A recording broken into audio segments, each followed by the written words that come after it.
삼촌들은 제가 바르게 커야 한다면서 용돈을 챙겨주곤 하셨어요. 비록 아빠는 없었지만 이모들이랑 삼촌들이 자주 챙겨주었기에 아빠의 빈자리가 크게 느껴지진 않았죠. 엄마는 점심에 절 위해 시간을 내어주었고 늦은 밤 절 재우고 새벽에 술에 취한 상태로 들어왔어요. 어린 나이였기에 모든 엄마들이 밤에 출근하는구나 생각했는데 나이가 들수록 이상하다는 생각이 들었죠. 친구의 엄마는 아침 일찍 일을 나가시거나 집에서만 생활을 하셨고 늦은 밤까지 일하시는 분들은 식당을 운영하시는 것 같았거든요. 우리 엄마는 새벽에 들어올 때면 지독할 정도로 강한 향수 냄새와 진하게 화장된 모습으로 술에 취한 채 비틀거리며 들어오셨거든요. 그때 학교에서 부모님의 직업에 대해 소개하는 시간이 있어서 엄마에게 물어보니 한참을 말없이 쳐다보던 엄마는 바리스타 일을 하고 있다며 새벽에도 카페가 문을 여는데 거기서 매니저를 하고 있다고 하셨어요. 저는 엄마가 바리스타라는 것을 알고 신이나 친구들에게 자랑했고 친구들도 저희 엄마가 멋있다며 연신 부러워하더라고요. 신이 난 발걸음으로 엄마에게 달려가 친구들이 부러워했다는 이야기를 조잘조잘 떠들어댔는데 엄마는 절 한참 내려다보더니 절 끌어안고 한참 우셨습니다. 어린 나이에도 그 눈물이 너무 뜨거워서 아무 말하지 못하고 한참 동안 엄마의 품에 안겨 있었어요. 엄마의 생활에 대해 정확하게 알게 된 건 사춘기 무렵이었습니다. 그전까지 엄마의 직업이 바리스타라고 굳게 믿었는데 나이가 들수록 엄마의 새벽귀가 모습이나 이모들 그리고 삼촌들의 모습이 평범하지 않다는 생각을 가지게 되었어요. 그리고 저희 학교에 악명높기로 유명한 남자 선생님 한 분이 있었거든요. 그전까지는 저에 대해 이름조차 알지 못하던 선생님이 어느 날 절 보더니 "아, 네가 걔 딸이었어?" 라며 의미심장한 표정을 지으시더라고요. 이상한 기분이 들었지만 그러려니 하고 넘어갔는데 이후 선생님은 절 기분 나쁘게 훑어보셨습니다. 그 얘기를 엄마에게 했더니 순간 표정이 일그러지셨고 엄마가 어디 아픈가 싶어 놀랐는데 이내 표정이 풀리더니 괜찮다고 하시더라고요. 이후 엄마는 곧 이사 가야겠다며 이번에는 조금 멀리 이사를 가야 할 것 같다면서 전학을 가야 될 것 같다고 하셨어요. 전 친구들이랑 헤어지는 게 아쉬웠지만 엄마 회사 근처로 이사를 하면 엄마가 덜 힘들 것 같아서 알겠다고 했어요. 또 엄마는 제게 핸드폰 번호도 바꾸자고 설득하셨고 갑작스럽게 번호가 바뀌면서 친구들하고 연락도 다 끊겼죠. 갑작스러운 전학에 친구들과의 인연까지 끊겨 슬퍼하는 절 보던 이모들은 이게 절 위한 결정이니 슬퍼하지 말라면서 나중에 나이가 들면 엄마에게 고마워할 것이라며 절 다독여줬어요.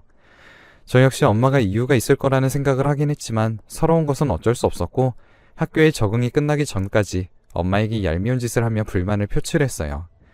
그러던 어느 날 엄마는 잔뜩 술에 취한 채로 집에 들어왔는데 절 보더니 긴 한숨을 쉬며 "내가 널 위해 어찌 살아가는데" 라고 중얼거리셨고 화장도 지우지 못한 채 쓰러져서 잠드셨죠. 클렌징 크림을 꺼내 엄마의 화장을 닦아드리며 오늘은 참 힘든 날이셨나 보다라고 생각하고 있었는데 엄마의 핸드폰에 문자가 온 게 눈에 띄더라고요. 거기에는 내일 오후 6시라고 적혀 있었어요. 그리고 만약 나오지 않으면 절 찾으러 온다고 적혀 있었죠. 협박처럼 온 문자가 계속 신경 쓰였고 엄마가 걱정된 저는 누가 보낸 메시지인지 확인하기 위해 주변 커피 전문점에 숨어 있었어요. 약속한 시각이 되자 엄마가 어딘가로 들어갔는데 그 모습을 보니 어린 나이에 놀랍기도 하고 이상한 기분이 들더라고요. 이후 어떤 남자가 들어갔고 그렇게 1시간이 조금 지나 엄마와 함께 남자가 나왔는데 그 사람은 예전 학교의 악명 높은 선생님이셨습니다. 전 자연스럽게 나와 엄마를 불렀는데 엄마가 흠칫 놀라며 뒤를 돌아보셨죠. 엄마의 표정은 아주 좋지 않았고 옆에 있던 선생님은 저를 반기며 그새 많이 컸다면서 머리를 쓰다듬어 주시더라고요. 엄마는 절 쓰다듬는 선생님의 손을 급하게 잡더니 다음에 또 뵙겠다며 바쁜 시간 내주셔서 감사하다며 서둘러 보내더라고요. 그리고는 학원에 갈 시간에 여기에 왜 있냐며 절 다그쳤고 전 엄마가 왜 선생님이랑 있느냐며 사귀는 사이냐며 따져 물었어요. 엄마의 연애 때문에 제가 전학을 간 것 같아 기분이 나빠져서 이러고도 엄마가 엄마로서 자격이 있냐고 마음에도 없는 말을 해버렸죠. 엄마는 그 소리에 놀라셨는지 빤히 절 들여다보았고 저는 말실수를 한 걸 알았지만 사과하고 싶지 않더라고요. 그래서 엄마를 지나쳐서 학원으로 향했어요. 엄마에게 나쁘게 말을 하고 난 뒤 마음이 좋지 않아서 퇴근하고 올 엄마를 기다리다가 잠에 들었답니다. 새벽이 되어 들어온 엄마의 발걸음을 듣고 잠에서 깼는데 사과할 엄두가 나지 않아 눈을 꼭 감고 있었습니다. 엄마는 절 보더니 머리를 쓰다듬으며 "미안하다. 엄마가 못나서. 우리 아가가 언제 이리 컸을까 라며 우시더라고요.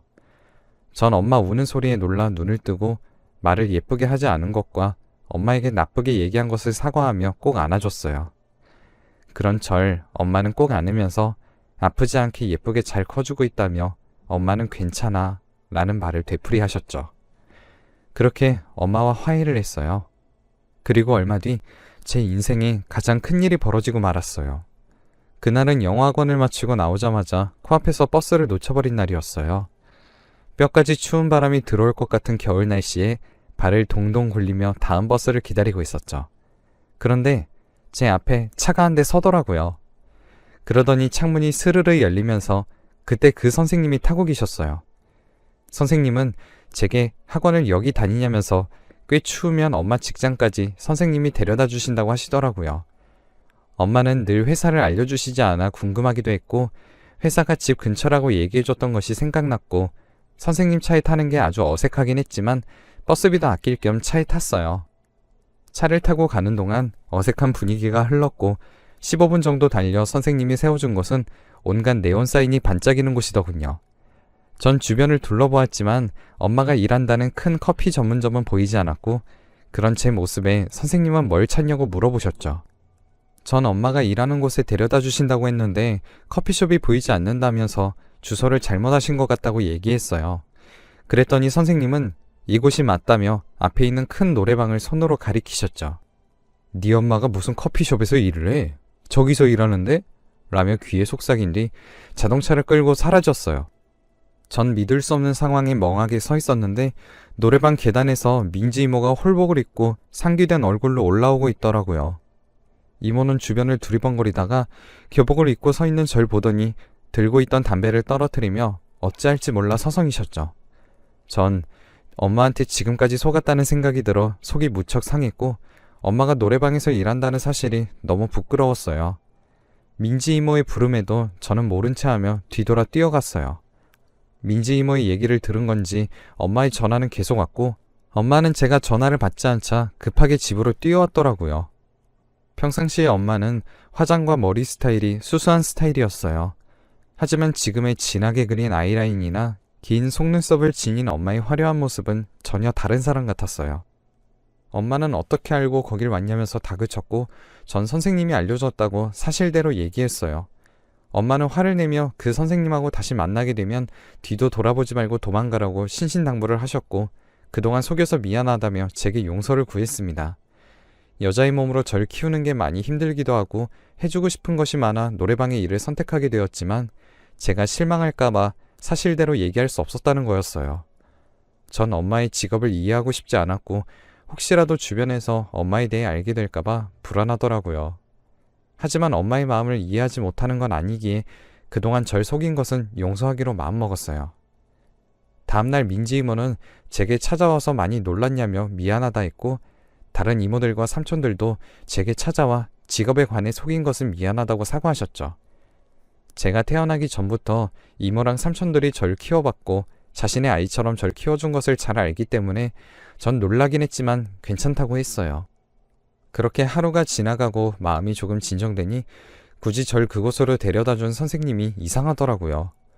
그리고 왜 엄마가 선생님을 보면 무조건 도망가라고 했는지 그것도 궁금했지만 물어보면 안 될 것 같아서 물어보지 않았어요.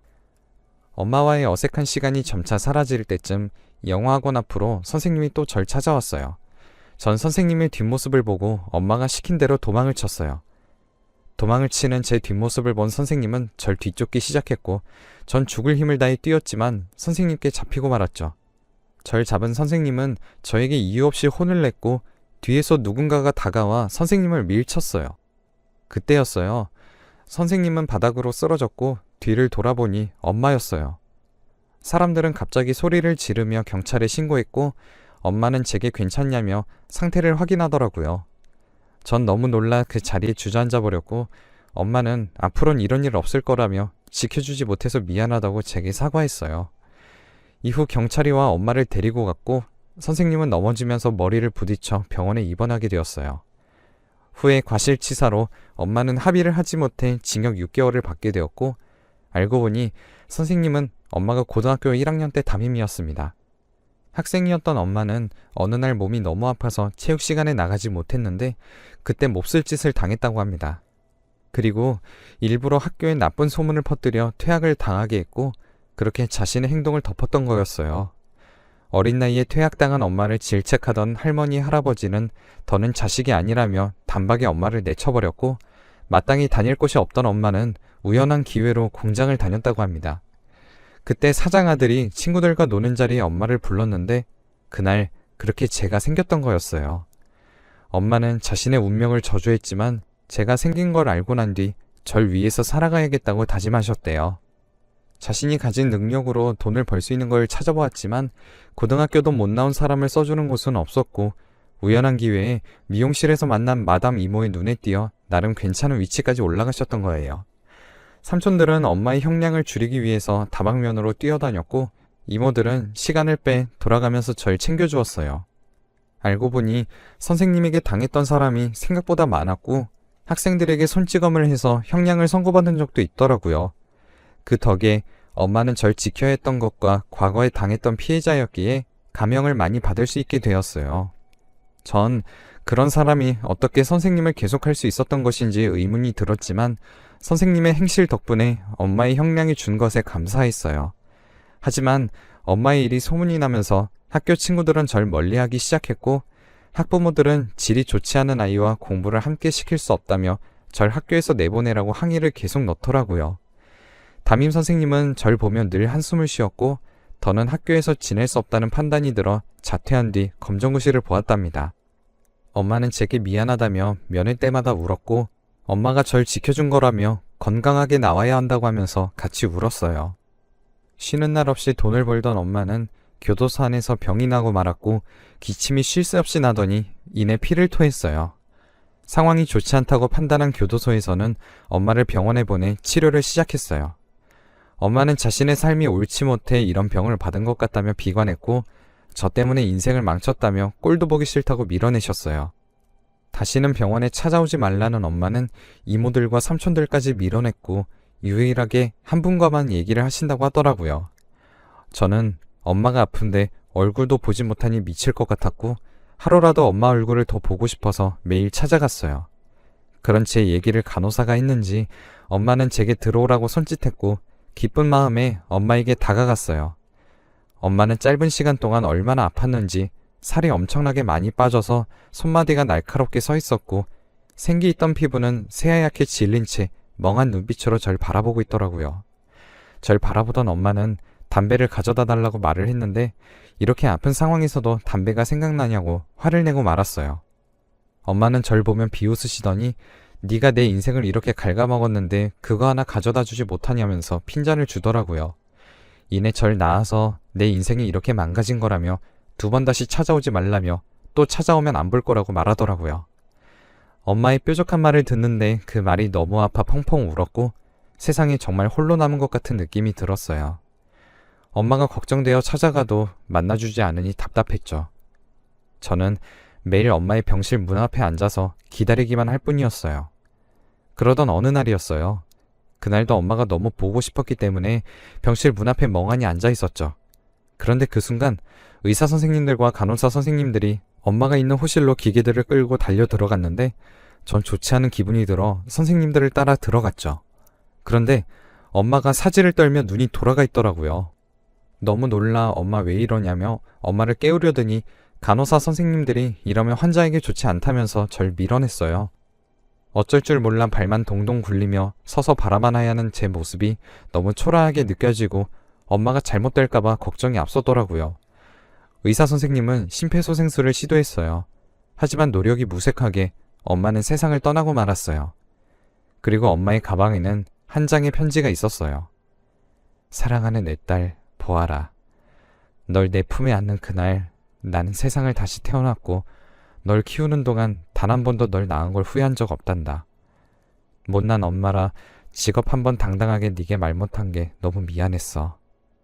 엄마가 널 위해 돈을 모아두긴 했는데 많이 모아둔 게 없어서 미안해. 우리 예쁜 딸한테 엄마가 떠나는 모습이 너무 예쁘지 않을 것 같아서 널 밀어냈단다.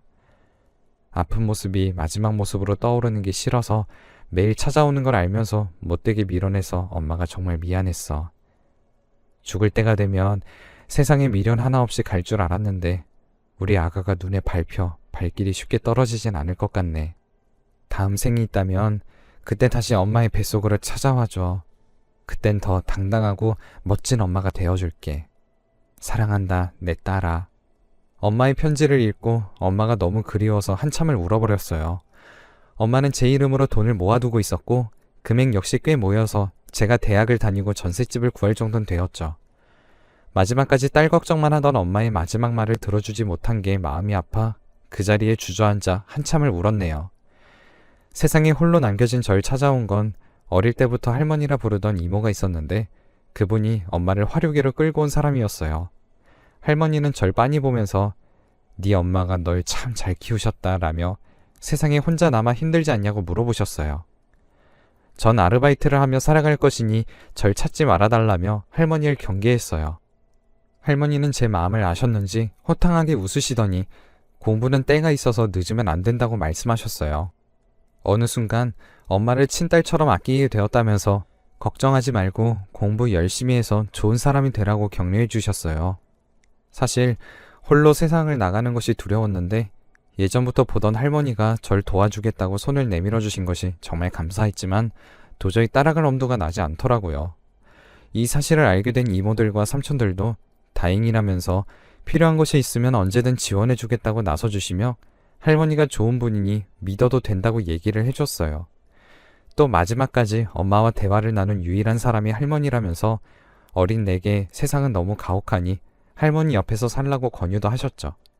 민지 이모는 혹시 혼자 할머니랑 사는 것이 어색해서 그러느냐고 제게 물었고 전 그렇다고 얘기했어요.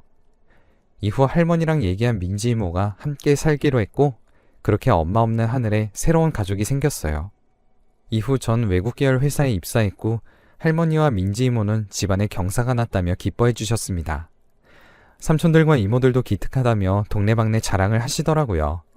비록 직업은 당당하지 못할 순 있지만 저를 향한 마음만은 그 누구보다 멋있고 당당한 분들이 계셨기에 제가 올곧게 잘할 수 있었고 이제는 그 어떤 가족보다도 더 단단한 가족이 되었답니다.